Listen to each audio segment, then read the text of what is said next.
여러분 안녕, 갓소목입니다. 자, 9월 모평 어떻습니까? 우리가 굉장히 많은 기대를 했었는데 선생님은 약간 실망? 기대한 것보다는 조금은 좀 쉬웠어요. 쉬워서 실망. 여러분들 쉬워서 굉장히 좋았죠? 점수 잘 나오고. 그럼 뭐예요? 등급 컷이 안 나오는 걸, 그지? 그래야 적당히 좀 어려워야 되는데 생각외로 굉장히 쉬웠어요. 자세한 거는 그래서 내가 선생님 잘 본 것 같았는데 등급이 좀 안 나와서 가슴 아파요, 이런 친구도 있을 텐데 어떻게 대비해야 되는지는 총평해서 선생님이 자세하게 얘기했으니까 총평을 참고하시고요. 네. 첫 번째 문제부터 가보도록 하겠습니다. 네. 자, 1번 문제입니다. 표는 퇴적물의 기원에 따른 퇴적암의 종류를 나타낸 것이다. 자, 퇴적암의 종류가 기억나나요? 퇴적암의 종류. 퇴적암의 종류 세 가지가 있잖아요. 그죠? 쌓여서 만들어진 퇴적암인데 입자가 쌓여서 만들어지는 쇠설성 퇴적암과, 그죠? 이걸 딱 읽는 순간, 그 다음에, 침전이라든가 증발로 인해 생기는 화학적 퇴적암. 동물이나 식물의 유해가 쌓여갖고 만들어지는 유기적인 퇴적암이 있다. 그런 생각을 해야 되는 거죠. 그래서 이제 퇴적물의 기원에 따른 퇴적암의 종류라는 건 이제 그런 얘기를 하고 있는 겁니다. 근데 이거 보니까 식물이 죽어 석탄이 됐네? 규조. 작은 플랑크톤의 일종이에요. 그게 죽어서 처트가 됐네. 일단 식물만 봐도 알 수 있잖아요. 이건 뭐예요? 생명체가 죽어 쌓여서 만들어지는 A는 유기적 퇴적암이구나. 이런 생각해야 되는 거죠. 모래가 이거 너무 쉽다. 모래가 쌓여서 만들어지면 사암인데. 그럼 여감은 뭐예요? 자갈이죠, 자갈. 자갈 쌓여서 만들면 여감이 되는 건데, 이런 거 뭐라고 불러요? 입자가 쌓여서 만들어진 거, 쇠설성 퇴적암이 되는 거죠. 자, 기억입니다. A는 쇠설성 퇴적암이다. 아닌 걸로 유기적인 퇴적암. 니은 기억은 암염이다. 모래가 쌓여서 만들어진 사암이죠. 암염은 여기 들어가요. 지금 여기는 없어요. 참. 화학적인 퇴적암 중에 증발암에 들어가는 거예요. 증발암. 그죠? 증발해서 만드는 증발암이고 그건 화학적 퇴적암에 들어가고요. 디귿 보겠습니다. 자갈은 니은에 해당한다 그랬어요. 그죠? 자갈은 니은에. 정답은 디귿만. 1번 문제는 역시 1번답게 굉장히 쉬웠어요. 자, 2번 보겠습니다. 그러면 현생 누대 동안 동물과의 수를 현재 동물과의 수에 대한 비로 나타낸 것이다 그랬습니다.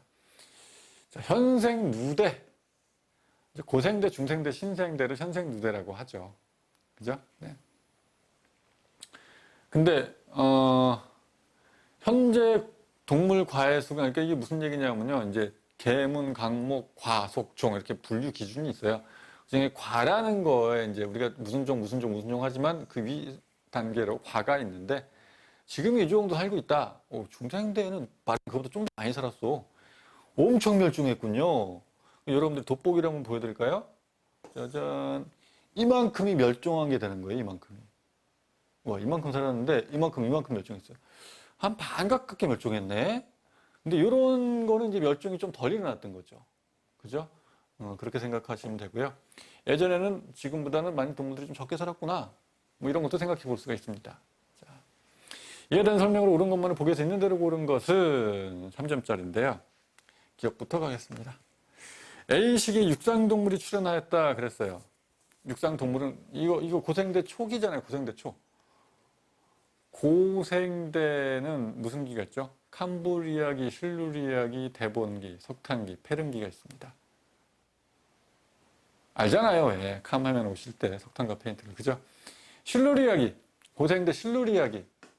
실루리아기, 어떤 일이 벌어졌죠? 식물. 육상식물. 육상식물이 올라오기 시작해요. 왜 식물들 하필이면 실루리아기 올라왔다고요? 실루리아기니까 식물이죠. 시옷이 그거밖에 없어요. 알겠죠? 좀 어이없지만 그렇게 생각하는데 이 고생대 초기입니다.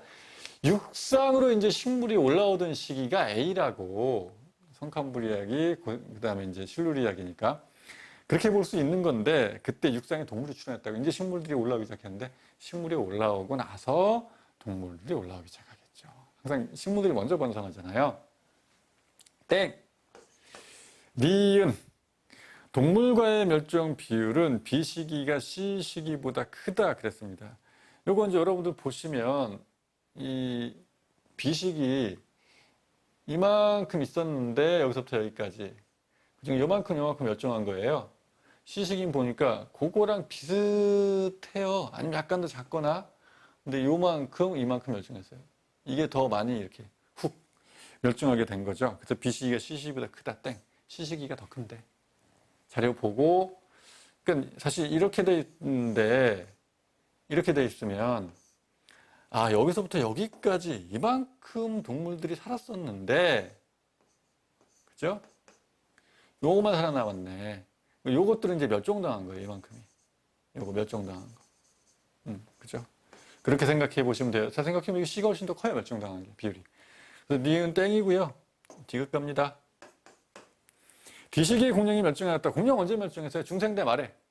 아모나이트 공룡 중생대 말에 멸종하게 되는 거죠. 그래서 디귿이 맞는 얘기. 자, 그 다음 3번 문제입니다. 그림은 분광함과 강도를 기준한 HR도이고 표에 가나다는 각각 HR도에 분리된 별의 집단 기억니은 디귿의 특징 중 하나이다. 그렇습니다. 니은 주계열성이잖아요. 이게 주계열성이고 이쪽이 이제 거성 계열이죠. 적색거성, 초거성이는 거성 계열이고 이쪽이 백색외성 있잖아요. 그죠? 간단하게 HR도에 이제 별들의 집단을 나타내 보면 가에서는요 별의 일생의 대부분을 보내는 단계로 정력화 평형 상태. 아하. 이거 나오면 정력화 평형 상태 끝이에요. 그리고 일생의 대부분을 보낸다. 여기서 일단 감이 딱 왔어야죠. 주계열성. 별은 일생의 대부분을 주계열 단계로 보내고 그 다음에 이제 정력화 평형 상태로 있고 그러니까 이 가에 있는 별들의 대부분은 이건 주계열성을 얘기를 하는 거고 그럼 이건 니은이잖아요. 자, 주계열을 벗어난 단계로 핵융반은 벗어났어요. 그럼 어디로 가야 돼? 주계열성에 있는 것들은 이쪽으로 가잖아요. 그죠? 거성 쪽으로. 큰 것들은 초거성이 되는 거고 좀 작은 것들은 적색거성 되는 거고 이건 거성 단계의 별들을 얘기를 하는 거예요. 기억을 얘기를 하는 거고요. 태양과 질량이 비슷한 별의 최종 진화 단계로 별의 바깥층 물질이 우주로 방출되는 중심에 나옵니다. 여기서 이제 맥동변광성 돼갖고 바깥쪽은 방출되고 커졌다 작았다 하면서 중심액은 이제 핵융합 반응 끝나면 훅 수축해갖고 백색에서 그쵸? 요거 백색외성 얘기하는 거고 디귿입니다. 자, 그 정답은 2번이었어요. 3번 문제 보겠습니다. 자, 그림과는 어느 날 21시 우리나라 주변 지상일기도를 자, 어느 날 21시 밤인데 우리나라 주변 지상일기도 온대지역 기압이 있는 그런 곳이죠. 나는 가에 21시부터 14시간 동안 관측소 A압이 중 한 곳에서 관측한 기온과 기압을 나타낸 것이다. 자, 21시부터 14시간 동안 이런 거 놓치면 안 돼요. 이런 거 포인트예요.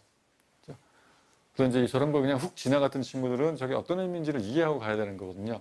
선생님 이쪽에다가 다시 한번 그림 그려볼게요. 온대지역 기압이 지금 이렇게 있는데 자, 여기 B가 있고 낮이 맑고 따뜻한 공기에 B가 있는 거죠. A는 여기 있습니다. A는 한랭전선의 뒤쪽이기 때문에 지금 적은 정란은 소나기일 거예요. 한랭전선은 이제 방금 지나간 거예요. B는 아직 한랭전선 안 지나갔어요. 그죠? 이게 지금 언제예요? 21시입니다. 21시. 자, 그러면 21시도 14시간 동안 관측소 A, B 중 한 곳에서 관측한 기온과 기압을 나타낸 것이다. 이거를 읽고 이거 보고 느낌 딱 왔어야 되는데요. 분명히 A와 B 중 한 곳에서 했는데 그건 B다. 왜? A는 별로 바뀔 게 없거든요. 왜? 지금 21시예요. 플러스 14시간. 이거 어디로 갑니까? 온대지역이 가만히 있어요? 이동해 가잖아요. 이렇게. 쭉 간단 말이에요. 온대지역이 이동해 가면 B지역은 앞으로 한랭전선 지나갑니다. 그러니까 B지역은 어떻게 돼요? 앞으로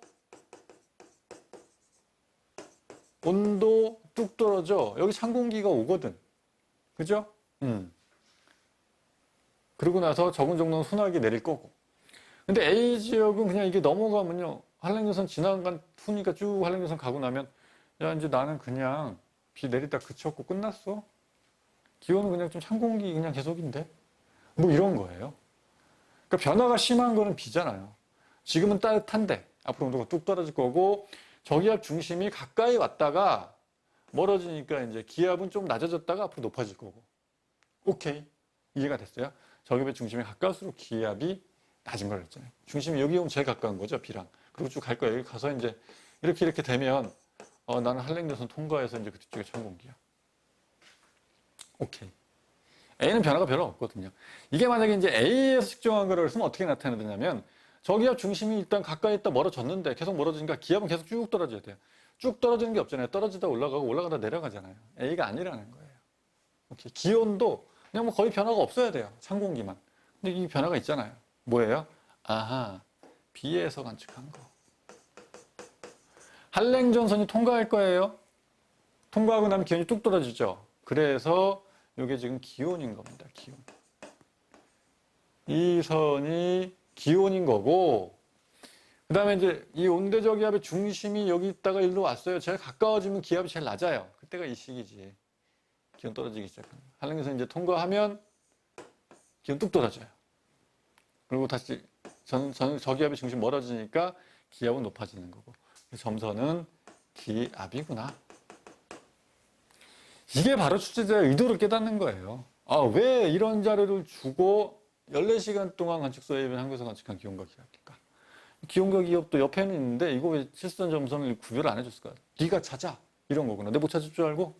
그래 보면 찾을 수 있습니다. 선생님 늘 강조하죠. 온대저기압 문제는 그림을 그려서 풀어라. 늘 얘기합니다. 자, 볼게요. 기역.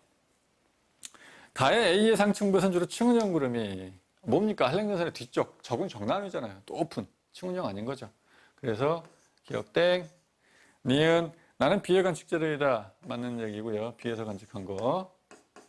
디귿 나의 관측소에서 기역 기간 동안 풍향은 시계 방향으로 이거는요. A나 B나 뭐 B는 조금 A는 좀 덜할 수도 있겠지만 지금 다시 한번 여기다가 이제 그려보면 조그맣게, 큼직하게, 그래도 큼직하게 그래야지. 그죠? 네.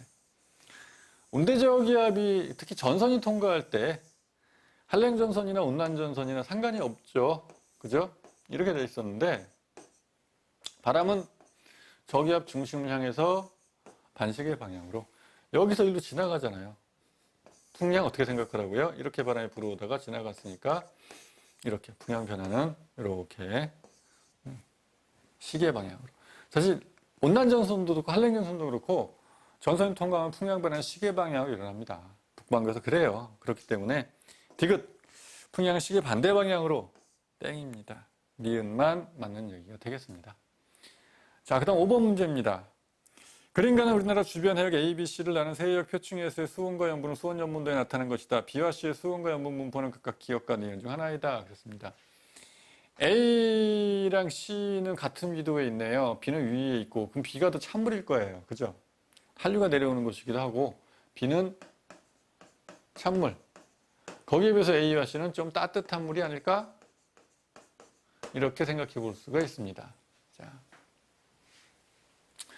그래서 이제 그림날을 보니 X축에는 염분, Y축에는 수온인데, 자, B와 C의 수온과 염분 분포는 각각 기역과 니은 중 하나이다. 이건 좀 쉽다. B와 C의 수온과 염분 분포, 그럼 그 중에 B는 찬물이잖아요. 기역과 니은 중에 찬물 누구예요? 수온이 낮은 찬물, 니은. 너 B구나. B. 그럼 이거 C네. 바로 이렇게 B와 C를 찾을 수가 있었습니다. 이렇게 찾아보고요. 그럼 이게 수온 염분도가 사실 의미하는 건 뭡니까? 해수의 밀도를 의미하는 거죠. 그래서 염분은 비슷한데 수온이 낮아. 니은이 제일 밀도가 높아요. 이쪽으로 보면 밀도가 이제 큰 게 되는 거죠. 이쪽의 밀도가 작은 거고. 자, 기억에 니은은 B에 해당한다. 그랬습니다. 니은은 B에 해당한다. 기억 맞는 얘기고요. 니은 해수의 밀도 A가 C보다 크다. 밀도 A가 제일 작아요. 1.024가 채 안 돼. 근데 이제 요 기억은 1.025가 되고 니은은 1.026을 넘어가죠. A가 C보다 크다. A가 제일 작다. 디귿 B와 C에서 밀도 차이는 수온보다 염분 영향이 더 크다. B와 C에서 밀도 차이. 이거 염분은 거의 똑같아요. 근데 수온이 이 B가 훨씬 낮은 거죠. 그래서 수온보다 염분 영향이 더 크다 아니고요. 수온 영향이 더 큽니다. 염분은 거의 똑같기 때문에 자, 기억만 맞는 얘기가 되겠습니다. 자, 그 다음 6번 문제 볼게요. 그러면 방사성동이온소 A와 B의 붕괴국성 나타낸 것이다. 이에 대한 설명으로 옳은 것만은 이거 의외로 많이 틀렸더라고요. 오답률 2위예요. 깜짝 놀랐어요. 아니, 선생님 모의고사 간모고에서 이걸 얼마나 강조했는지 몰라. 진짜 많이 강조했는데 이거 틀리다니. 여기서는 사실 틀릴 거 그거밖에 없는데. 기본적으로는 여러분들이 이제 이 반감기 1회, 2회, 3회, 2분의 1, 4분의 1 모원소 8분의 1 남아요. 1대 1, 1대 3, 1대 7. 이건 기본이잖아요. 잘 알고 있을 거란 말이에요. 그죠?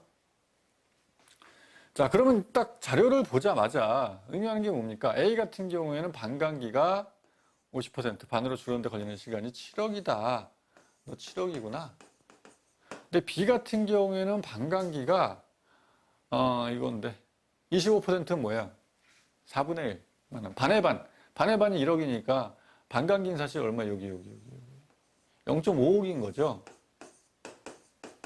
B는 반감기 0.5억인데 이겁니다, 이거. 그거예요. 자, 그러면 기억 보기에서 반감기는 A가 B의 14배이다. A가 0.5에 7억 14배 맞죠? 쉬웠어요. 니은 7억 년 전 생성된 화성화에 포함된 A는 두 번의 반감기를 거쳤다. 자, 어떤 돌멩이에 너 돌멩이 나이 얼마야? 너 7억인데요? 7억이야? 그럼 여기에 A라는 건 지금 얼마 남아 있어요? 그런 거거든요. 나 7억 지나가면 반감기 1회가 7억이니까 이제 반만 남아 있어요. 반은 안정원소로 바뀌었는데요. 이렇게 되는 거죠. A는 두 번의 반감기 아니고 7억이니까 한 번이잖아요. 디귿이 문제였죠. 디귿. 이럴 줄 알았어요. 디귿. 자, 디귿 가볼게요. 암석에 포함된 B의 자원소의 양, 분의 B의 양이 4분의 1로 되는데 걸리는 시간. 그럼 이제 이게 지금 뭘 얘기하는 거예요? B를 보는 건데 B의 자원소의 양, B의 자원소의 양, 그 다음에 B의 양, B의 양. 요게 4분의 1이 됐다는 얘기예요. 그럼 B는 방사운동이온소잖아요. 그럼 이거 4분의 1이 됐다는 얘기는 뭐냐면 모원소 대 자원소가 비율로 따져서 본다면 1대 4야. 이렇게 돼버린 겁니다. 1대 4. 뭔 소리예요? 자, 여러분들 한번 생각을 해보세요. 1대 1이에요. 1대 1. 그려 생각해서 쉬워요. 자, 땅, 반이 바뀌었다. 1대 1. 반감기 한 번 지나간 거예요. 한 번. 그죠? 자, 이게 지금 0.5억입니다. 옆에 있으면 좀 보기 좀 그러니까 0.5억 지나가면 이런 일이 벌어져요. 자, 1억이 지나가면 어떻게 될까요? 자, 그러면 원래 있던 거 중에 반이 바뀌었고 남은 거 중에 또 반이 바뀌어요. 이렇게 되는 거예요. 1대 3. 여기다 넣어보면 지금 3분의 1이 돼야 되는 거죠. 여기다 써보자면 이렇게 네. 여기다 써보자면 B의 자원수의 양분의 B의 양이 3분의 1이 되는 거예요. 이게 4분의 1이 되려면 어떻게 돼야 되는 거예요? 4분의 1이 되려면 그죠? 1대 3이고 자원수의 양은 이제 얼마 있는 거예요? 자원수는 하나, 둘, 세 개 있는 거잖아요. B의 양은 이제 1이 남아있는 거고. 그러면 4분의 1이 되려면 이런 상황에서 조금은 더 바뀌어야 되는 거예요. 그죠? 그래서 B의 양이 약간 더 줄어들고 조금 더 바뀌고 그렇게 돼야 돼요. 그래서 요거 조금 더 남고 이 나머지가 이제 요거에 아직 남아있는 게 4배가 돼야 되는 거니까. 1대 3이 남아있는 건 아직 남아있는 거는 바뀐 것들은 남아있는 거 지금 3배잖아요. 조금 더 이게 남아있는 게 이제 더 바뀌어서 이거 줄어들고 이건 늘어나고 그랬을 때 얼마가 되냐면 1대 4가 되는 거죠. 이때가 1억이거든요. 그러니까 암석에 포함된 B의 자원수의 양분의 B의 양이 4분의 1로 되는데 걸리는 시간 1억년보다 조금 더 가야 되는 거죠. 1억이다. 땡인 겁니다. 이게 4분의 1로 써놔서 이거 4분의 1인데 두 번 지나가면 그때는 1대 3이잖아요. 1대 3. 알겠죠? 1대 3이 돼야 되는 거예요. 1대 3. 안타깝습니다. 좀 그렇고요. 7번 보겠습니다. 자, 그리고 태평양 적도 부근 해역에서 대기순환 모습을 나타낸 것이다. 가와나는 각각 엘니뇨와 라니냐 시기 중 하나이다. 정상식. 워낙 많이 해서 이거 진짜 선생님이 모의고사 풀이할 때마다 간목고 할 때마다 막 거의 다 들어있죠. 워낙 잘 나오고요. 또 동태평양, 페루 앞바다, 서태평양. 중요한 건 평상시다. 평상시에 이쪽에 고기압, 짝, 무역풍짝, 이쪽에 저기압, 구름 생기고 비 많이 오고, 그래서 이제 이 남적대로 잘 밀려가고 찬물 잘 올라오고 용승 잘 올라오고 여기 수온이 낮고, 그죠? 적도발리 찌질하게 이렇게 있고, 이게 평상시. 이런 정상적인 순환으로 돌아가는 거는 평상시인데 엘니뇨와 라니냐 중에 하나래요. 평상시가 강화된 거. 가가 뭐예요? 가가 엘니뇨입니다. 엘니뇨고 이건 라니냐죠, 라니냐.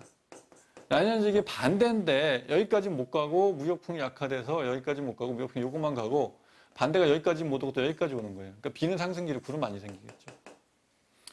그래서 평상시에 꼭 기억하라 그랬잖아요. 평상시에 동태평양, 서태평양 양쪽에 태평양 양쪽의 수온차, 해수면 높이차,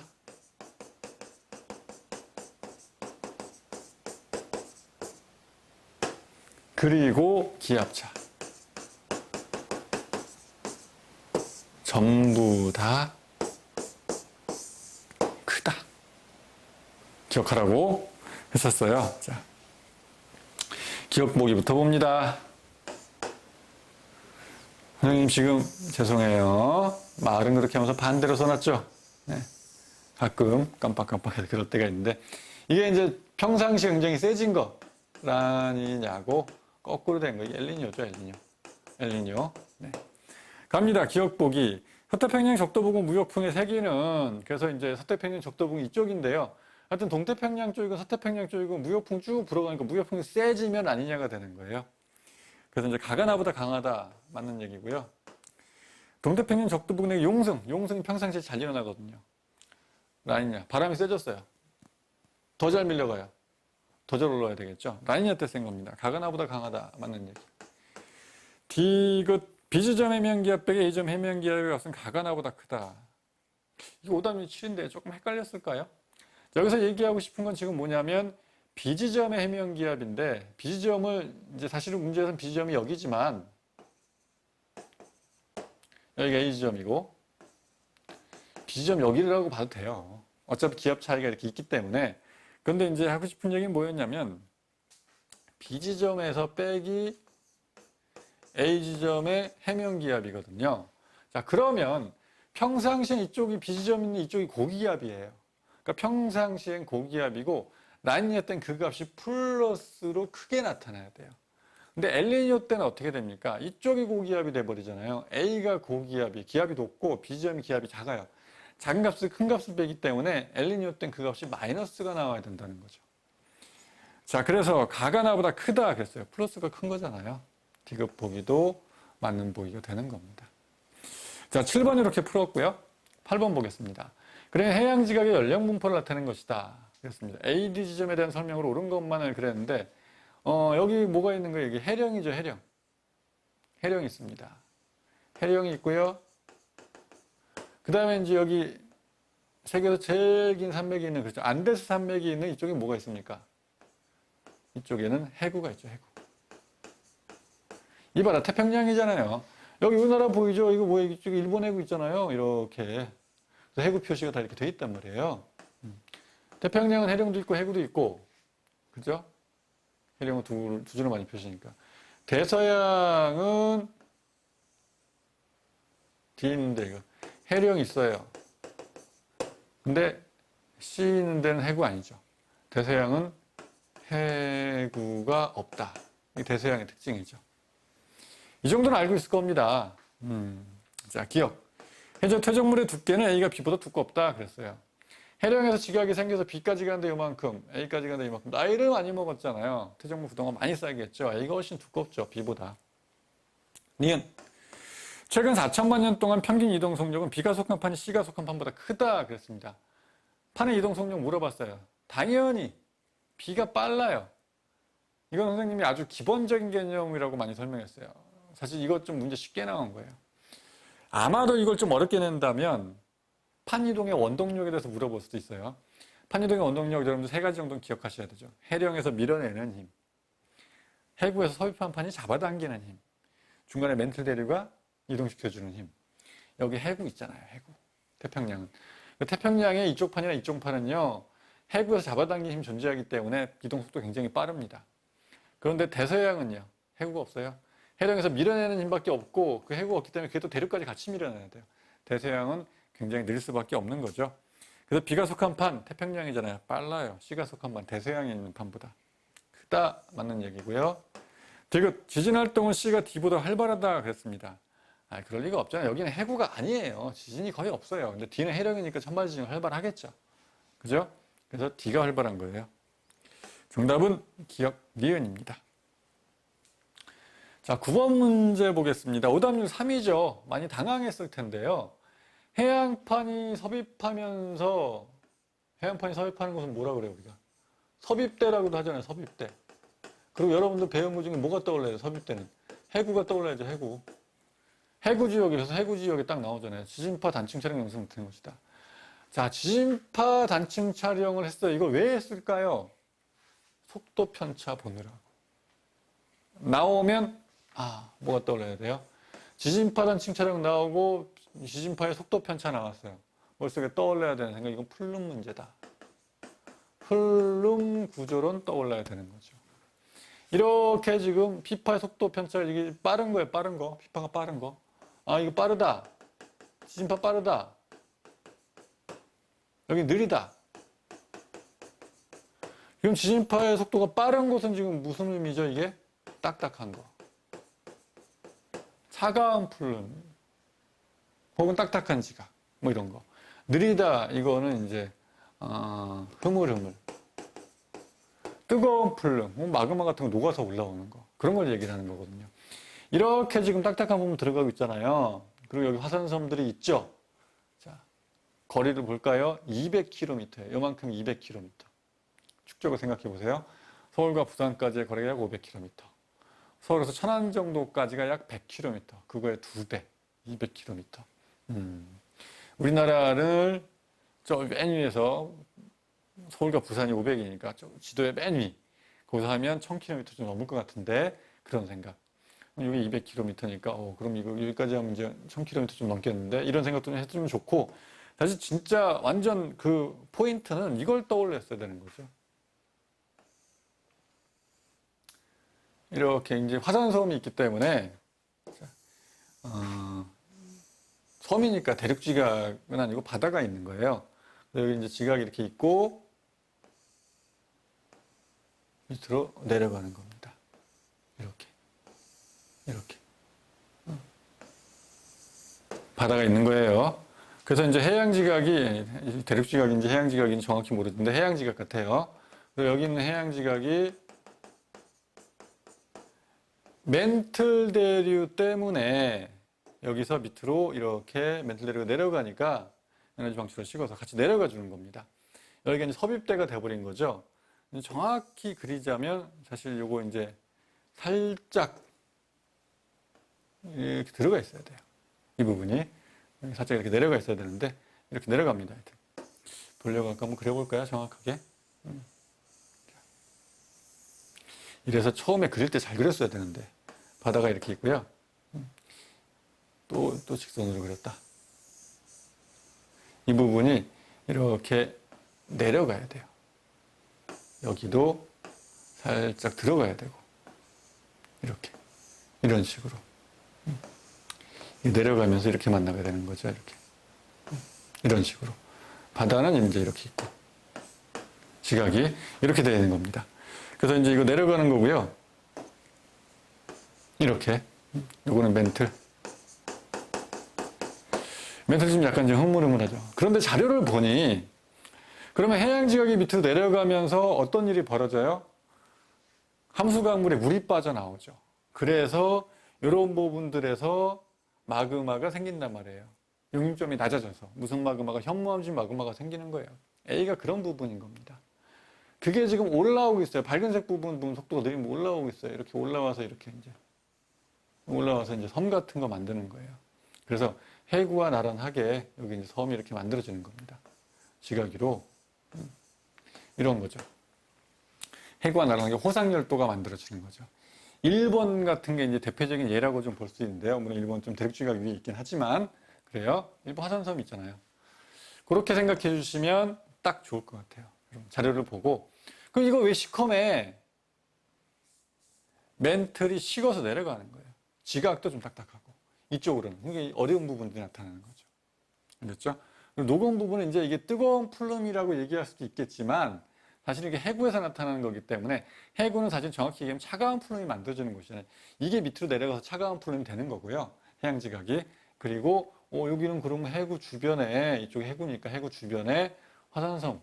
그래서 마그마 생겨서 올라오니까 그래서 여기 200km 축적을 준 거예요. 이 지구 전체를 보는 게 아니다. 지구 전체가 아니고 굉장히 좀 작은 부분을 확대해서 보는 거다. 그렇게 출제자의 의도를 여러분들이 파악을 했으면 문제 좀 쉽게 풀 수 있었을 겁니다. 자, 근데 이제 그런 게 안 되니까 오답률 좀 3위로 이렇게 올라간 것 같아. 이런 거 생각해 오면 알겠죠? 이해가 좀 되시죠? 자, 보겠습니다. 기억 보기부터 갈게요. 기억. 기억은 10점이다. 그랬습니다. 10점 아니고요. 해구와 나라는 호상열도. 그런 거고, 니은 A지점 해산주로 SiO2 함량이 52% 낮은, 이게 뭐예요? SiO2 함량이 52%보다 낮다. 현무암진 마그마 얘기하는 거죠. 해구에서 밑으로 내려가면서 함수강물에 의해서 물이 빠져나가고 물이 공급되면서 서립돼서 그래서 용익점이 낮아지면서 멘틀이 녹는 그거 현무암진 마그마 그거 얘기하는 거죠. 맞는 얘기고요. 디귿. B지점은 멘틀들이 하강부이다. 그렇죠. 멘틀이 밑으로 내려가는 게 이제 해양지각 내려가서 여기 차가운 플룸이 될 거고요. B지역은 멘틀들이 하강부, 멘틀이 내려가는 것. 맞는 얘기가 되겠다. B지역인지 이쯤을 얘기하고 있는 거죠. 자, 10번 문제 보겠습니다. 그림원의 태평양에서 유실된 컨테이너에 실려있던 운동화가 발견된 지점과 피충혈의 A와 B의 일부를 나타낸 것이다. 그랬습니다. 오, 근데 중요한 건 뭐죠? 위도죠, 위도. 여기서 위도를 보니 이게 40도예요. 50도. 60도가 있을 텐데. 여긴 30도가 있고. 자, 위도 30도에서 60도 사이. 뚱! 떠오르는 건 뭐가 떠올라야 돼요? 30도에서 60도 사이에는 편서풍 됐는데 바람이 이렇게 부는 건데 근데 이 해는 왜 이렇게 가나? 이런 생각. 저건 뭐죠? 자, 그러면 해류의 대순환에서는 이게 떠올라야 되잖아요. 응이 떠올라야 되는데. 그죠? 근데 이제 북반구에 가면 여기 위에 아흔대순환이 있습니다. 여기 살짝 잘 생각해 보면 이렇게 열대순환이 있고요. 이쪽도 열대순환이 있고. 남반구는 이제 그냥 아흔대순환 없고 이렇게 돌아가는 거고. 그래서 이게 이제 이렇게 돌아가니까 북반구에 아흔대순환이 이렇게 돌아가야 되겠죠. 이렇게 같은 방향으로 가는 거기 때문에. 이게 뭐냐면 이게 이거예요. 이거. 편서풍에서 밀려가는 거. 우리나라가 이제 이렇게 돌아가는 그 편서풍대에 속해 있는 거잖아요. 편서풍에서 밀려가는 요게 요겁니다. A. 그러면 요거는 이렇게 와서 요거가 이제 뭐냐면 응자. 선생님 늘 응자 얘기하는데 이렇게 밑으로 내려가서 응자가 되는 거고요. 위에 요거는 이렇게 돌아가는 순환인데 그런 생각 해볼 수 있죠. 아흔대순환입니다. 자, 기억에서 A는 편서풍의 영향을 받는다. 위도가 지금 편서풍이 분해되잖아요. 30도, 60도 사이에. 맞는 얘기고, 니은. B는 아열대 순환의 일부이다. 아열대가 요 응자인데, B는 그거 응자, 이렇게 돌아가는 응자가 아니죠. 위로 돌아가는 아흔대 순환의 일부예요. 디귿. 북아메리카인에서 발견된 운동화는 북태평양 해류 영향을 받았다. 해류 이름 정도는, 특히 이 정도는. 쿠로시오 해류, 북태평양 해류, 캘리포니아 해류, 북지옥도 해류. 여기가 태평양이라면. 이 정도는 기억을 해야 된다. 그렇죠. 북태평양 해류의 영향으로. 이거 왜 생겼어요? 편서풍 때문에. 여기서 유조선 자초가 되는데 열심히 운동화가 이런 데서 발견된 거예요. 알겠죠? 그렇게 생각하시면 되겠습니다. 디귿 맞는 내기 정답은 기억 디귿이었습니다. 자, 10번까지 쭉 풀어봤는데요. 그래요. 생각보다 조금은 그래도 좀 까다로워서 오답률이 높은 문제가 있었습니다. 근데 그런 것들이 이런 의미였구나. 저렇게 문제를 풀어야 되는구나. 그리고 이제 이 6평이나 9평 워낙 중요하기 때문에 여러분들 틀린 문제만 보지 말고 맞은 문제도 선생님의 시각에서 보면 저렇게까지 생각하고 푸는구나. 이런 걸 좀 익혀두는 게 좋습니다. 11번부터 볼게요. 그림가의 A와 B는 분광형이 G2인 주기혈성의 중심으로부터 표면까지의 거리에 따른 수소 함량 비율과 온도를 순서 없이 나타낸 것이다. 분광형이 G2인 주기혈성. 여기까지 읽고 뭐가 떠올라야 돼요? 아, 이거는 태양 얘기하는 건데 순서 없이 뭘 나타냈어요? 수소 함량 비율과 온도. 그러니까 여러분들 이걸 보고 A와 B 중에서 어떤 게 수소 함량 비율이고 어떤 게 온도냐를 생각해 보라는 건데 정말 쉽죠? 중심 온도는 중심에선 수소융합 반응이 일어나고 있는데 태양에서 표면으로 가면서 온도가 점점 낮아져야 되잖아요. 당연히 B는 온도입니다. 그럼 A는 수소 함량 비율이죠. 수소 함량 비율일 텐데 그렇게 될 수밖에 없는 게 태양을 생각해 보면 핵에서는 지금 수소가 헬륨으로 바뀌는 반응이 일어나고 있잖아요. 열심히. 그러니까 수소 함량 비율이 좀 낮을 수밖에 없어요. 핵에 있는 수소가 헬륨으로 바뀌니까. 그래서 수소 함량 비율이 낮지만 바깥으로 오면 일정하게 쭉 갑니다. 근데 100까지는 안 가요. 빅뱅 때 수소와 헬륨의 비율이 3대 1이잖아요. 3대 1.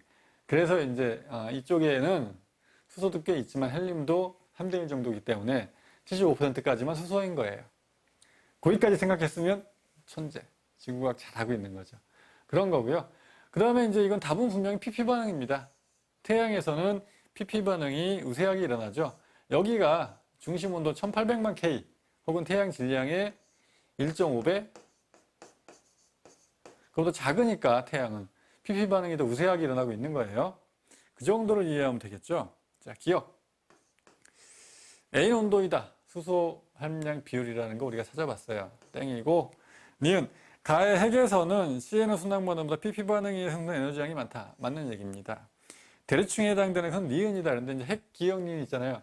핵이 있고, 그 다음에 핵에서 어느 정도까지는 에너지가 그냥 복사 형태로 전달되는 이거 뭐라 그래요? 복사층이 있는 거예요. 복사층. 그리고 그 바깥 부분은 대류하는, 그쵸, 이렇게 대류가 일어나고 있는 거죠. 대류가 일어나는 그런 부분들이 그 바깥쪽에 있습니다. 대류층이 있는 거예요. 그래서 기억이 뭐가 되냐면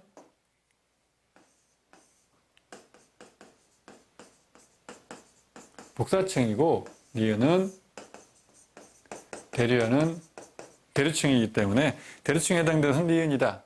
디귿 보기 맞는 얘기. 정답은 니은 디귿입니다. 자, 그 다음 12번 볼게요. 다음은 새 학생이 다양한 외부 은하를 형태에 따라 분류하는 탐구 활동의 일부를 나타내는 것이다. 자, 다양한 외부 은하를 딱 읽는 순간 뭐가 떠올라야 되는 거죠? 타원 은하 있고, 그 다음에 이제 나선 은하가 있는데, 나선 은하는 정상 나선 은하가 있고, 그 다음에 이제 막대 나선 은하가 있죠. 막대 나선 은하가 있고, 그 다음에 불규칙 은하가 있습니다. 요거는 기본적으로 좀 떠올려야 돼요. 자, 다양한 형태의 은하 사진을 준비하고 규칙적인 구조가 있는 것에 따라 은하를 분류한다. 그럼 이제 불규칙 은하 일단 아웃 그렇게 되는 거죠. 규칙적인 구조가 있는 거 아니요? 너는 불규칙이구나. 그럼 이제 불규칙은 이제 나갔고요.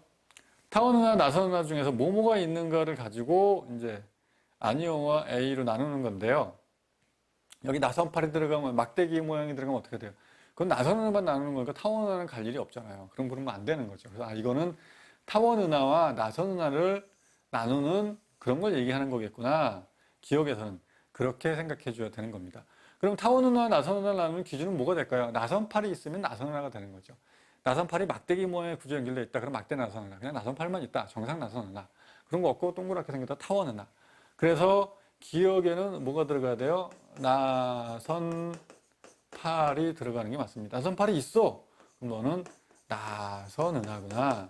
여기 이제 나중에 막대 나선과 정상 나선으로 나눠주는 거고, 아니오로 가면 요거는 타원 은하가 되겠죠. 네. 자, A그룹에 대해 내가 세운 추가 분류 기준은 기억이 감긴 정도야. 그랬습니다. 나선팔이 감긴 정도. 그래? 똑똑해. 나선팔이 감긴 정도에 따라서 나선 은하를 우리가 이제 A, B, C로 나누잖아요. 나선이 스파이럴이니까 스파이럴 A, B, C로 나누구나. 이건 정상 나선하고요. 막대 나선은 막대가 바죠. 스파이럴 바 A, 스파이럴 바 B, 스파이럴 바 C로 나누는 거죠. 그런 겁니다. 나는 A그룹에 속한 은하를 은하의 중심부 형태를 기준으로 했어. 그랬거든요. 중심부가 또 이 A는 좀 중심부가 큰데 C로 갈수록 중심부가 작아져요. 나선의 특징이죠. 나는 B그룹에 속한 은하를 D그룹을 기준으로 분류했어. B그룹에 속한 은하는 타원 은하인데 타원 은하를 D그룹을 기준으로 분류했다고? 그럼 뭐죠? 타원 은하 같은 경우에는 동그랗게 생긴 게 있고 찌그러진 게 있어요. 그래서 타원 은하가 일립티컬이니까 이제 2로 쓰는데 E0에서 E7까지 그렇게 분류를 해야 되는 거죠. 기억, 나선팔은 기억에 해당한다. 기억 맞는 얘기고요. 니은, 허블의 분류책에 따르면 니은은 불규칙 은하이다 그랬습니다. 자, 니은 규칙적인 구조가 없어요. 불규칙 은하죠. 규칙적이지 않으니까. 맞는 얘기고, 디귿, 9에 가까운 정도는 그래요. 그럼 E0가 되는 거예요. 그래서 9에 가까운 정도를 따라서 우리가 편평도라고 얘기하기도 해요. 편평도가 0면 9고 편평도가 크면 클수록 많이 찌그러진 거고 그런 거군요. 디귿에 해당한다. 정답은 기억, 니은, 디귿이었습니다. 자, 13번 볼게요. 그림가는 어느 외계 행성계에서 식현상을 일으키는 행성 ABC에 의한 시간에 따른 중심별의 겉보기 밝기 변화를, 자, 이 문제에서는 일단 이건 식현상이구나. 그러네. 시간에 따른 중심별의 겉보기 밝기 변화를 나는 ABC 중 두 행성에 의한 중심별의 겉보기 밝기 변화가 되는 것이다. 세 행성의 공전궤도면은 관측자의 시선 방향과 나란하다. 그랬습니다. 이 식현상이라는 게 이런 거잖아요. 식현상은 우리가 보기에 이제 중심별이 있고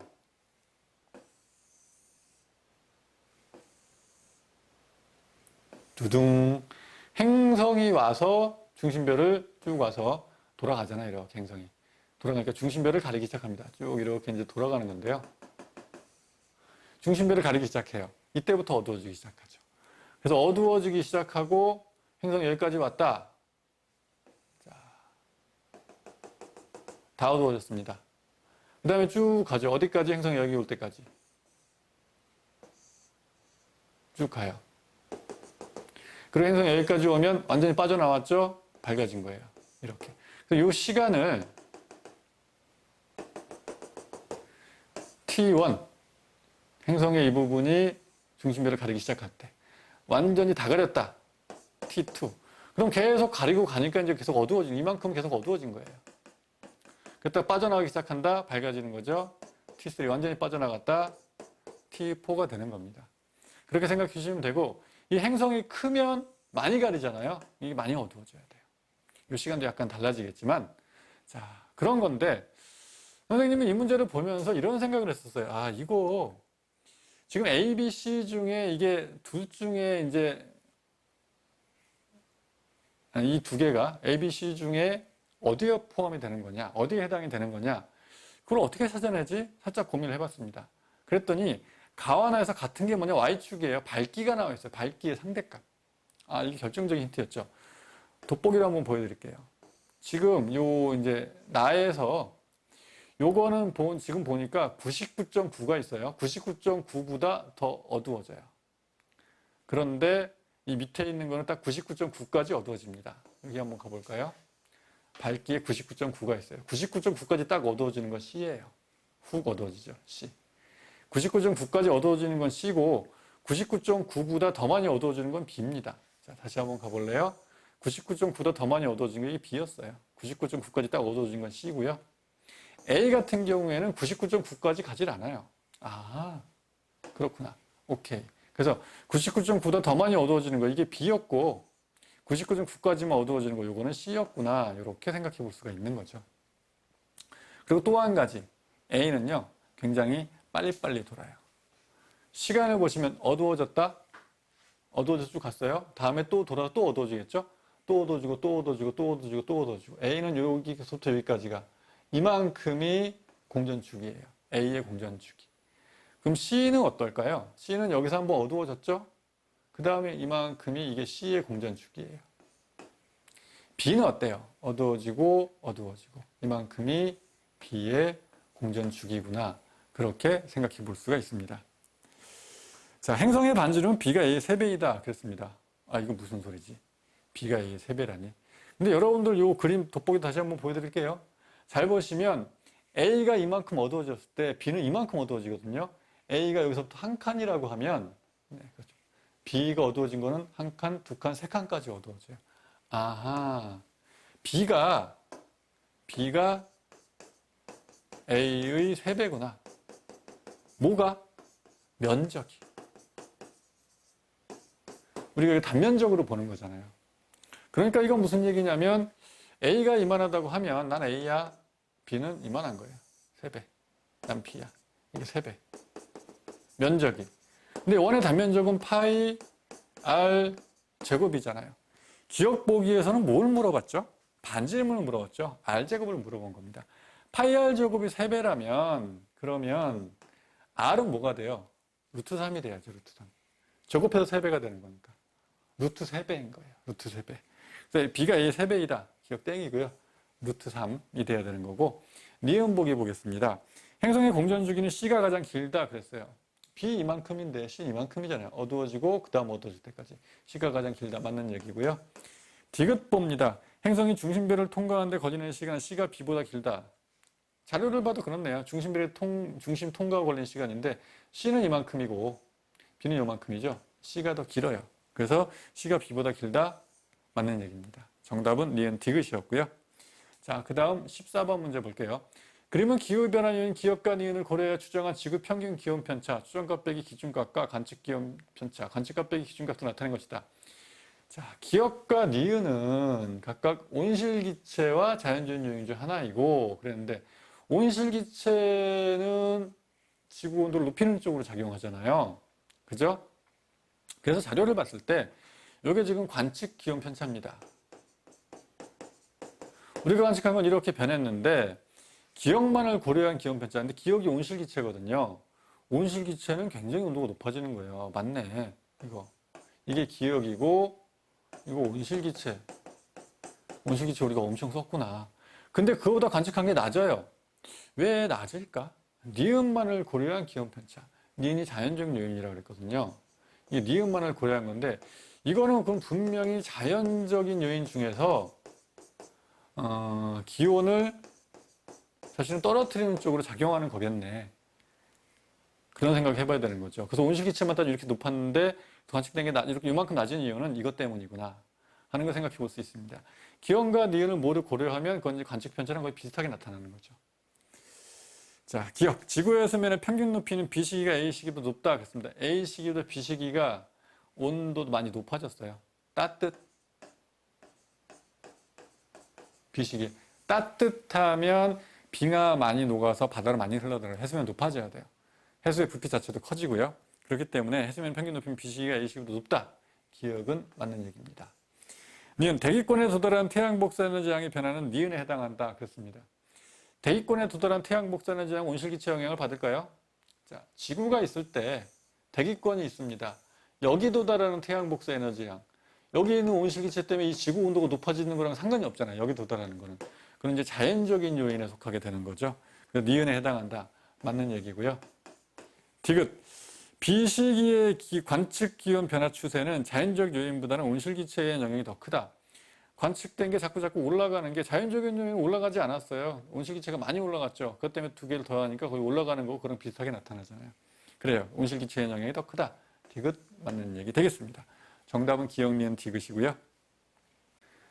자, 15번 문제입니다. 자, 오답률 5인데요. 꽤 어려웠죠. 그러면 별의 스펙트럼에 나타나는 흡선의 상대적 세기를 온도에 따라 나타낸 것이고 표는 별 A, B, C의 물리량과 특징을 나타낸 것이다. 자, 별 A, B, C가 나와 있습니다. 근데 A를 보니까 표면 온도가 이제 가로고 절대 등급이 11등급이고 특징 별의 색깔은 흰색이다. 아, 흰색. 아, 그래서 A인가? 네, 그런 거죠. A형. 이걸 꼭 기억해야 돼요. 물론 태양이 G형이다도 물론 중요해요. 표면 온도 6000K, 약 6000K. 그런데 이제 A형 같은 경우에는 온도가 얼마예요?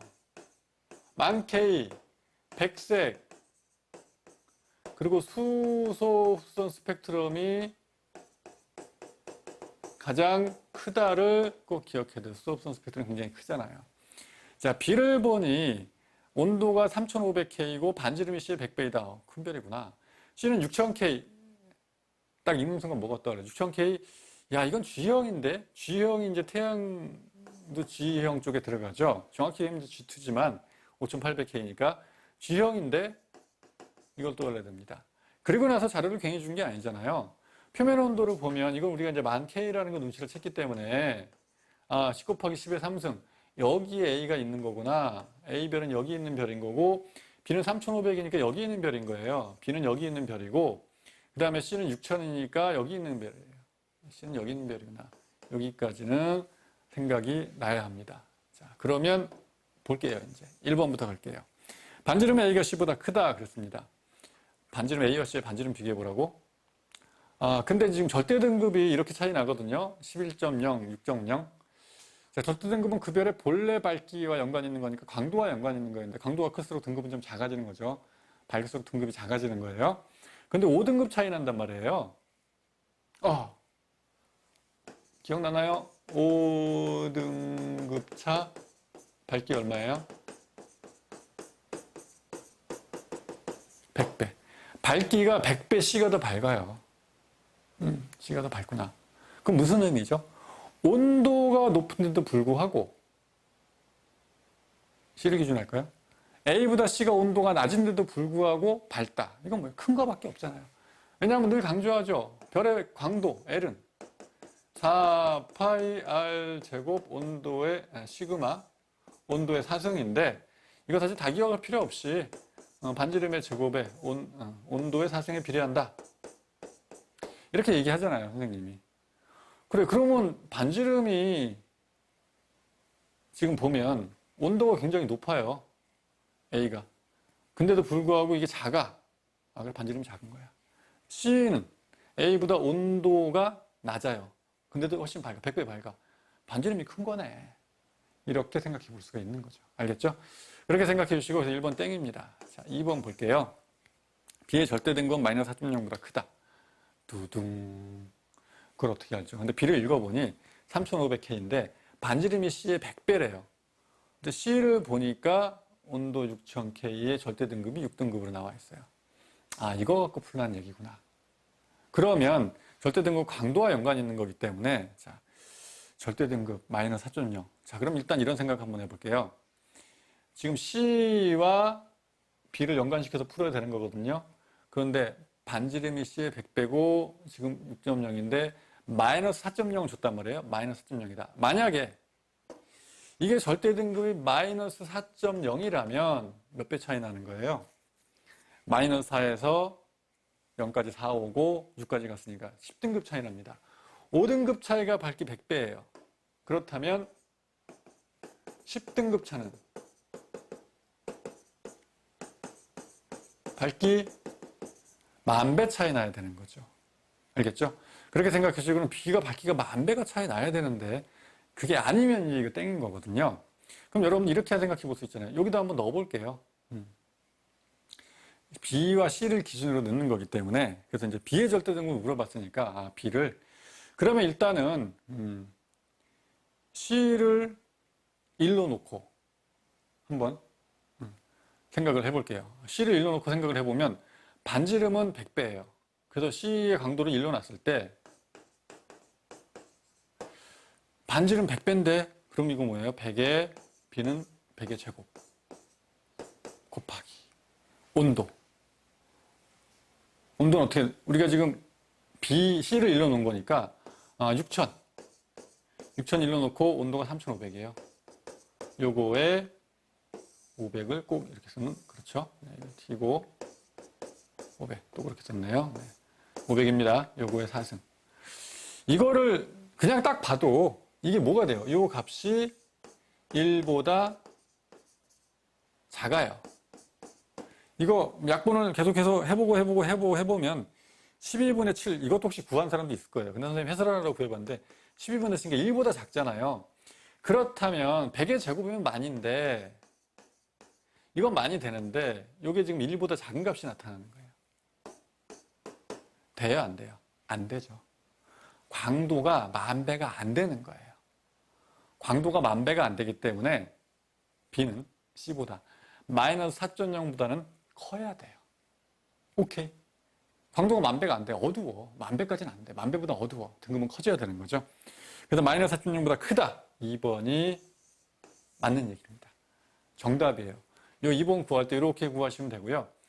자, 선생님의 간모고에서도 가끔 이런 문제들이 있습니다. 숫자가 딱 떨어지지 않을 때, 이럴 때 이것도 계산해봤자 소용이 없어요. 문제 딱 보고 5보다 크냐 작냐로 나오면 그 숫자를 대입해서 풀어갖고 그보다 큰 건지 작은 건지만 판단하면 되는 거지. 이걸 일일이 다 뭐 4승해서 막 4제곱 해갖고 그런 게 아니에요. 문제의 뜻이. 알겠죠? 2번이 맞는 얘기였고요. 자, 그 다음에 3번 갈게요. 요거 이제 필기할 사람 필기하고 지우도록 할게요. 그 다음 3번 갑니다. 3번을 보면 세별 중 FE1 이게 철 이온 수선인데요. A에서 가장 강하다. A는 아예 없어요. F는 이쪽에 있거든요. 여기 C보다는 B에서 좀 더 강하네요. FE1 그죠? 그래서 A에서 가장 강하다. 땡이고 4번 갑니다. 4번. 단위시간당 방출하는 복사에너지량은 C가 B보다 많다 하겠습니다. 단시간당 복사에너지량 C가 B보다 온도가 좀 높아요. 그죠? 그런데 온도는 높은데 그게 광도거든요. 반지름이 C의 100배예요. 아까 우리 구했죠. 온도는 이 C가 2배가 좀 안 되게 높지만 이게 엄청나게 100배이기 때문에 그래서 단시간당 방출 복사에너지량 광도는 반지름의 제곱 온도의 4승이 되는 겁니다. 그래서 C가 B보다 많다 그랬는데 반지름 때문에 이게 100의 제곱이 되니까 이건 뭐 2배가 조금 안 되지만 그래서 4번도 땡이고요. 5번 보겠습니다. C에서는 Fe2 흡수선이 CA2 흡수선보다 강하게 나타난다 그랬습니다. C에서는 Fe2가 요만큼 근데 칼슘2 요만큼 나타나잖아요. 그럼 뭐예요 이거? 아닌데 칼슘2가 더 큰 건데 그죠? 땡. 정답은 2번이었고요. 16번 봅니다. 그림은 대서양 심층수나 일부를 보시죠. 나타낸 것이죠. 수계 ABC는 각각 북대서양 심층수, 남극 저층수, 남극 중층수 중 하나이다. 요거 북대서양 심층수 나오면 그린란드 주변이 떠올라야 되고요. 남극 저층수가 제일 무거운 거죠. 남극의 웨델해가 떠올라야 돼요. 남극 대륙 쪽에서 제일 밑으로 가라앉는 거. 아, 네가 남극 저층수구나 해야 되는 거고 저 북쪽에서 여기까지 오는 거 네가 북대서양 심층수구나. 그 위로 가는 게 남극 중층수가 되겠습니다. 자, 그렇게 생각해 주시고 기억. 침강한 해수의 밀도는 C가 제일 크고요. A가 제일 작죠. A가 C보다 작다. 맞는 얘기. 니은 B는 형성된 곳에서 기억 지점까지 도달하는데 걸리는 시간이 1년보다 짧다 그랬습니다. 아, 이걸 어떻게 알아요 우리가. 그런데 선생님이 계속 강조하잖아요. 심층해수의 흐름은 표층해수보다 느리다. 굉장히 느리다. 가는데 이거 몇천 년씩 걸린다. 그런 얘기 했습니다. 1년보다 짧다. 아니고요. 디귿, C는 표층해수에서 증발량 빼기 강수량의 값의 감소에 의한 밀도 변화로 형성된다 그랬습니다. 증발량 빼기 강수량의 값에 의한, 그럼 여러분들 한번 생각해 보세요. 증발량 빼기 강수량은 뭐가 떠올라야 돼요? 염분입니다, 염분. 이거 짜져서 가라앉는 거야 라고 얘기했는데 여기 남극저층수 굉장히 춥기 때문에 밑으로 가라앉는 거죠. 그래서 결빙이 일어날 때 가라앉는 거기 때문에 춥기도 하고 염분에 영향을 주지만 굉장히 차가워서 추워서 가라앉는 거예요. 그래서 해수 표층에서 증발량 빼기 강수량 값의 감소에 밀도 변화가 형성된다. 기본적으로 추워서 가라앉는 거기 때문에 디귿은 땡이라고 볼 수 있습니다. 정답은 기억만 맞는 얘기고요. 자, 그 다음 17번 볼게요. 이게 오답률 1입니다. 선생님 좀 어이가 없었어요. 네. 왜냐하면 선생님이 기본 개념에서 얘기했고 심화 개념에서 진짜 많이 강조했거든요. 우주 배경 복사. 우주 배경 복사 그러면 뭐가 떠올라야 된다고요? 꼭 기억해 주세요. 우주 배경 복사라 그러면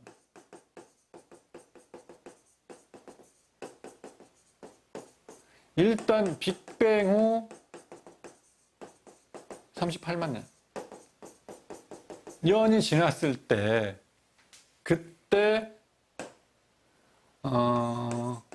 수소 원자 핵의 이온이 아니죠. 수소 원자 핵의 전자가 결합이 되면서 공간이 생겨서 이게 빠져나온 거다. 많이 강조했습니다. 네. 거기에 낚인 것 같아요. 친구들이. 이건 이제 급팽창식이고 기억이 빅뱅식이잖아요. 자, 나에서 의미하는 건 뭐냐면 여기서 이제 제일 많은 거 A는 암흑 에너지죠. 그 다음에 그 다음으로 많은 B는 암흑 물질인 거고요. C는 보통 물질인 겁니다. 우주 배경 복사는 기억 시기에 방출된 빛이다. 여기에 동그라미 쳤던 것 같아요. 아닙니다. 우주 배경 복사는요, 대폭발 이후 38만 년 정도 지나갔을 때 그때 일어난 거다. 그렇게 생각해야 되는데. 기억땡. 현재 우주를 가속 팽창시키는 가속 팽창 나오면 일단 그건 암흑 에너지죠. 암흑 에너지 A다. 맞는 얘기고요. 디귿. B에서 가장 큰 비율을 차지하는 건 중성자이다. 암흑 물질은 뭘로 이루어져 있어요? 몰라요. 눈에 보이지 않아요. 미지의 물질은 중력을 가진 물질이라고 생각하는데 아마도 뭐 블랙홀이라든가 또 우리 눈에 보이지 않는, 그러니까 전자기파를 잘 내지 않는 그런 거라고. 암흑 물질이 중성자로 이루어져 있으면 왜 수업 시간에 얘기를 안 했겠습니까? 이런 거 학생들 굉장히 많이 잘 낚이더라고요. 암흑 물질 중성자로 돼 있는 거야. 교과서에 써 있고 다 얘기했겠죠. 그런 게 아닌 거예요. 디귿땡. 정답은 니은만 맞는 얘기고요. 자, 18번 문제입니다. 그러면 여러 외부 은하를 관측해서 구한 은하 A에서 I의 성간기체에 존재하는 원소의 질량비를 나타낸 것이다. 그랬어요. 외부 은하를 관측했대요. 여러 외부 은하를 관측해서. 성간기체. 근데 보니까 약 25%에 거의 맞아 있잖아요. 성간기체요. 별을 이루는 게 아니고 별과 별 사이에 있는, 그러니까 이 우주 공간에 있는, 그죠?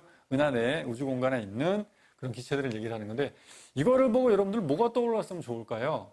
수소와 헬륨의 질량비가 3대 1. 원소의 질량비. 아, 기억이 수소겠고, 니은이 헬륨이겠고, 나머지도 굉장히 작지만 좀 있구나. 기타. 이런 생각을 했으면 정말 좋았을 것 같아요. 자, 기억. 니은은, 헬륨은 수소핵융합으로부터 만들어진 원소이다. 맞는 얘기고요. 니은에서 성간기체에 포함된 산소의 총질량분의 수소의 총질량. 뭐라고? 산소의 총질량 분의 수소의 총질량. A랑 B랑 비교해 보는 거거든요. 근데 지금 A 같은 경우는 수소의 총질량이 작고 기타에 산소가 들어가겠죠. 이게 좀 많아요. 근데 보니까 이 B 같은 경우에는 그거보다는 수소의 총질량이 많고 기타가 좀 작아요. B가 크네. 그죠? A가 B보다 크다. 땡.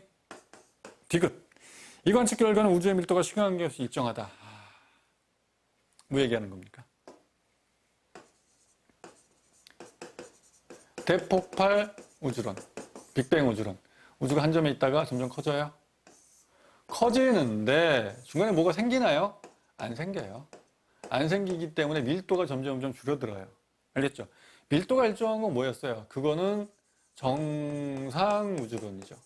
정상우주론 같은 경우에는 우주가 점점 커지긴 하는데, 커지는데, 근데 뭐가 생긴다 자꾸. 그래서 그냥 밀도는 정상적으로 유지가 된다. 이게 정상우주론이잖아요. 그래서 이거는 지금 이 수소 헬륨의 비율이 3대 1이라는 건 대폭발 우주론의 증거가 되는 거죠. 거기서 배우는 거잖아요. 그렇기 때문에 디귿 보기는 땡입니다. 정답은 기억만 맞는 얘기고요. 자, 그 다음 19번 보겠습니다. 그린가는 어느 날 공허시 우리나라 주변의 적의 영상을, 자, 이거 보고 무슨 생각 들었어야 돼요? 공허시. 적의 영상 찍을 수밖에 없겠네. 아침에 깜깜할 때 아니야? 다음날 공허시 지상일기도 나타낸 것이다. 아, 여기 보니까 이게 다음날인데 시간이 좀 지나갔어요. 4시간 정도? 4시간 후. 너 뭐니? 이거 보여요? 태풍이 보이죠, 태풍. 그렇구나. 태풍이 여기 있었다가 위로 좀 올라온 거예요. 그래서 4시간 동안 열심히 또 올라왔군요. 자, 기억. 어렵습니다. 기억이 어려워요. 기억. 가 A역에서 표층에서 침강이 나타난다. A역에 지금 태풍이 있는 곳이거든요. 자, 선생님이 우리 간모고 시즌 3에도 그 문제가 있습니다. 아, 이거 정말 딱 맞춘 것 같은데 그전에도 문제가 있어요. 저기압용성에 대해서 많이 설명도 했고, 이거 저기압뿐만 아니고 태풍에서 이 문제 나옵니다. 간모고 시즌 3에서도 간모고 시즌 3를 9편 보기 전에 스카이에 대해서 찍었거든요. 간모고 수능에 나올 만한 문제 굉장히 많이 들어있는데요. 저기압은 이런 거죠. 바람이 반시계 방향 앞으로 들어가요. 저기압에서. 중심을 향해.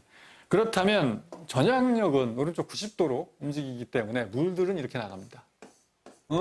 물들이 뭐예요? 빠져나가는 거예요.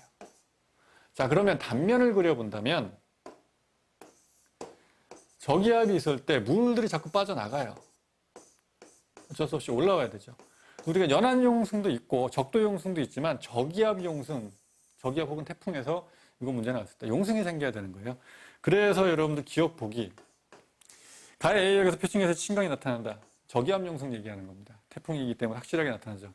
용승이. 니은 보기. 가에서 구름 최상부의 고도는 B가 C보다 높다 그랬는데요. 적의 영상이에요. B는 하얀색, C는 어두운색. 외워도 돼요. 적의 영상은 밝은 색이 높은 구름, 어두운 색이 낮은 구름. B가 높아요. B가 C보다 높다. 근데 가시 영상으로 찍으면, 낮 시간에만 찍을 수 있는 가시 영상은 밝은 색이 두꺼운 구름, 햇빛 반사 많이 하니까. 어두운 색은 얇은 구름. 외워주시고요. 디귿.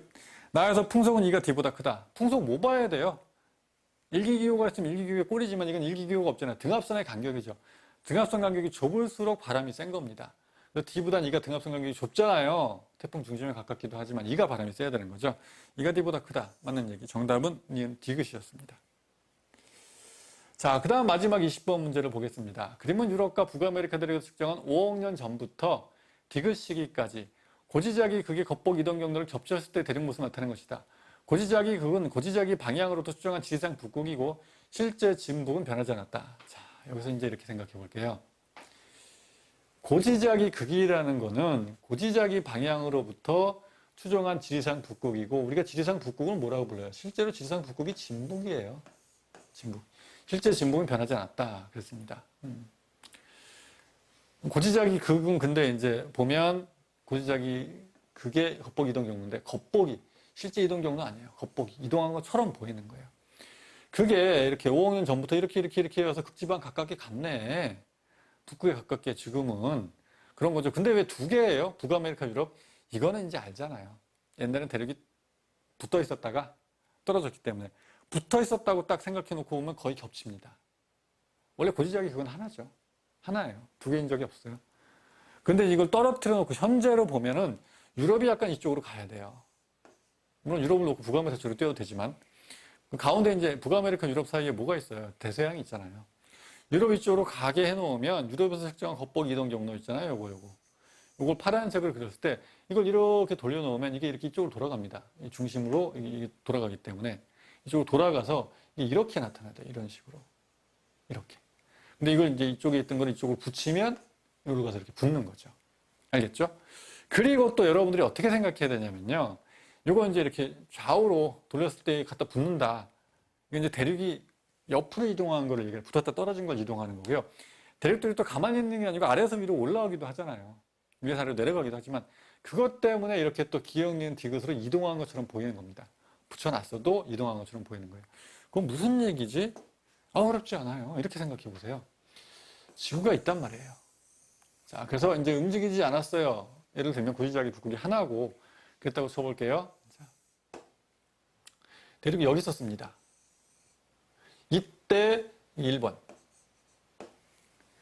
이때 여기에서 이제 암석이 만들어졌어요. 그 암석은 그때 이제 고지작이 복각을 가지고 있잖아요. 걔한테 물어봤습니다. 너 자기 북극 어디 있어? 고지작이가 어디 있어? 저기 가야 있죠. 저기 가야. 꽤 멀리 떨어져 있는 겁니다. 오케이. 1번. 자, 여기 2번이 있었어요. 2번. 일로 왔습니다. 이제 2번. 이때 여기 암석이 생겼어요. 그 암석은 그때 고지작이 복각 갖고 있죠. 너 고지작이 극이 어디 있어? 여기 있는데 여기 요만큼? 요거 2번. 자, 3번한테 물어봅니다. 3번. 여기 왔어요. 3번. 이때 암석이 생겼습니다. 너 그때 고지작이 그거 어디 있어? 여기 있네. 여기. 요게 3번이에요. 알겠어요? 이 문제에서 기역, 니은, 디귿으로 이동이어서 여기서 이제 많이 겹치잖아요. 그죠? 5억 년 전부터 디귿 시기까지를 했으니까 5억 년 전부터 디귿 시기니까 이게 디귿이고 빨간색이 니은이고 그리고 이게 뭐냐면 흰색이 기역인 거예요. 알겠어요? 근데 우리는 대륙이 이렇게 이동했다는 걸 못 느끼는 거죠. 지금 여기와 있는데 그러니까 옛날에 생겼던 이 기억의 이 암석한테 물어봤어요. 너 고지자기 북극 어딨어? 저기 있지. 먼 거예요. 니은 시기에 생긴 2번 암석한테 물어봤어요. 너 고지자기 북극 어딨어? 요만큼. 여기 있잖아. 좀 가까워진 것처럼 생각이 되는 거예요. 고지자기군 그대로인데. 디귿 시기에 생긴 건 3번이거든요. 너 어디야? 여기지. 요 앞에야. 요 앞에. 요 앞에. 가까워. 이렇게 얘기하는 겁니다. 알겠죠? 그래서 이렇게 움직인 것처럼 생각이 되는 거예요. 그거를 겉보기 이동 경로라고 얘기를 한 거죠. 이해됐죠? 오케이? 자, 갈게요. 기억부터 갑니다. 5억 년 전에 지자기 북극은 적도 부근에 위치했다. 지기자기 북극이 움직이지 않았어요. 거의 움직이지 않았고 그냥 여기 있는 거예요. 뭐 살짝 움직이긴 해요. 솔직하게 얘기하면 적도에 그건 말이 안 되는 거죠. 땡이고요. 니은 봅니다. 북아메리카에서 측정한 고지자기 복각은 니은 시기가 기억 시기보다 크다 그랬어요. 니은 시기보다 기억 시기에 더 멀어요. 복각이 작아야죠. 니은 시기 되면 지구자기 북극이 좀 더 가까워졌기 때문에 복각이라는 게 진짜 의미가 뭐라고 그랬어요? 선생님이 굉장히 많이 강조했잖아요. 복각이라는 게 진짜 의미는 자기 북극까지의 거리다. 자극까지의 거리다. 복각이 클수록 자기 커지는 거다. 니은이 더 큰 거죠. 그래서 니은 시기가 기억 시기보다 크다. 맞는 얘기고요. 디귿 겁니다. 유럽은 니은 시기부터 디귿 시기까지 저희도 방향으로 이동하였다. 뭐 전부 다 이 기억님들이 이쪽으로 가잖아요. 유럽이나 북아메리카나 다 이렇게 간 거예요. 이렇게. 그러니까 지구자기 북극에 점점 가까이 접근하는 걸로 생각이 되는 거죠. 고緯도로 간 겁니다. 알겠죠? 저희도 방향으로 이동한 적이 없어요. 니은이 정답이었습니다. 자, 이 신문제 열심히 풀어봤는데 그래요. 여러분들이 지금 몇 점을 맞았냐도 물론 중요하지만 더 중요한 건 뭐예요? 수능에서 몇 점을 맞을 것이냐가 더 중요한 겁니다. 잘할 수 있습니다. 정말로 틀린 문제 왜 틀렸는지 제대로 이해를 하고 이런 것들을 꼼꼼하게 이런 문제들이 많이 들어있는 그런 선생님 쇼핑에서 얘기했죠. 좋은 문제집들을 풀어보세요. 연계교재 다시 한번 꼭 풀어보시고 그다음에 모의고사도 굉장히 좋은 모의고사들 여러분들 잘 아는 모의고사들 그 중에 하나는 간모고겠죠. 네, 하여튼 열심히 풀어보시면 수능 훨씬 더 좋은 성적을 받을 수 있을 겁니다. 알겠죠? 다음에도 좋은 강의를 만나기로 하고 오늘 강의 이것으로 마치도록 할게요. 다음에 만날 때까지 안녕.